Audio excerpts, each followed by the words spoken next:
Hello everyone, it's Jared again, back with another video. Just a very quick one. I just wanted to update you with some breaking news.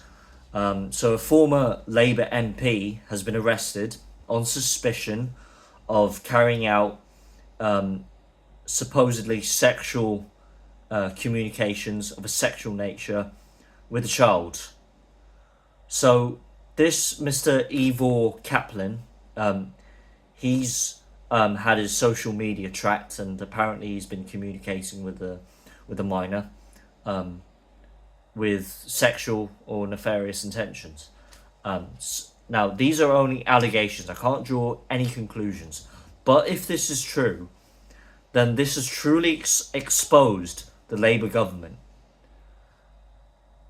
And the general public now understand exactly why the Labour Party refuse to call for a national inquiry into the grooming gangs, into this whole grooming gang scandal in Rotherham.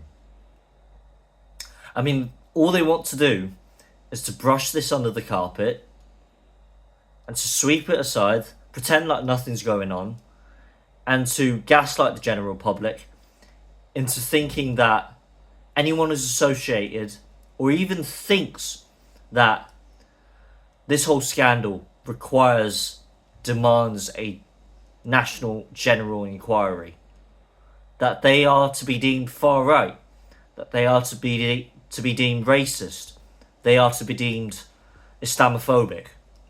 This is completely unacceptable. We cannot have a government taking leadership of our country, to be covering their own tracks, to be laying cover for their own MPs, for their own members. If they are part of this whole grooming gang scandal, if their own members are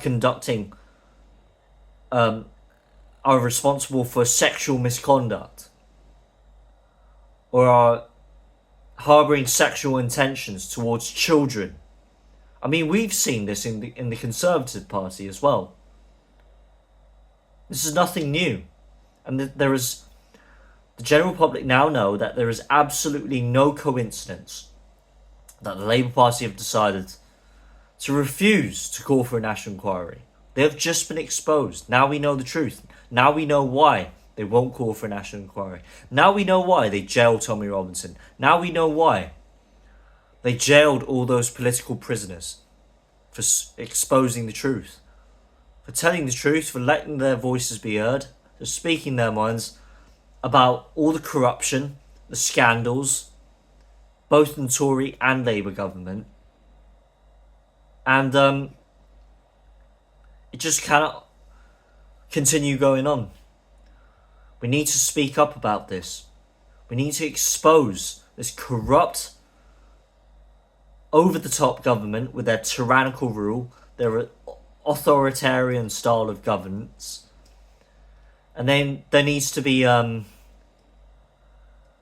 exposure of the truth behind all this, because all of this is brewing underneath the surface, and the truth has to come out behind everything, behind the grooming gang scandal, behind everything that is behind the scenes, that has happened behind the scenes around the Southport murders with Axel Rudikabana.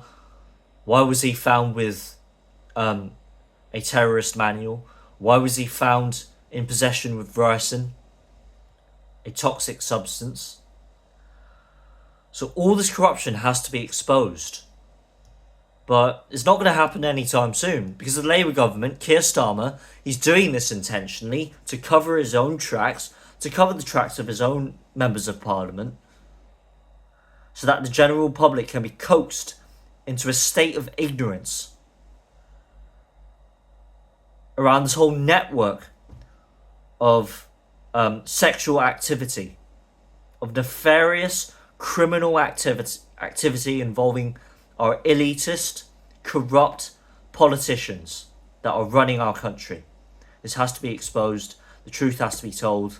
Justice needs to be served for the victims of this sick, vile and disgusting series of crimes at the hands of sick, disgusting men, bringing in their foreign cultures, There are foreign practices that are incompatible with our British values, with our British way of life. Our children, our families, our communities are under attack. And nobody, not even the government, our politicians, our police, are supporting us. We are alone in this fight against all of this tyranny, against all of this wickedness. Keep telling the truth, make your YouTube channels, post videos about this, spread the message far and wide like I am. And yeah, this all has to be, there needs to be a discussion, more and more discussion about this. Let me know what you think down in the comments below, and I'll see you next time. Thank you very much for watching.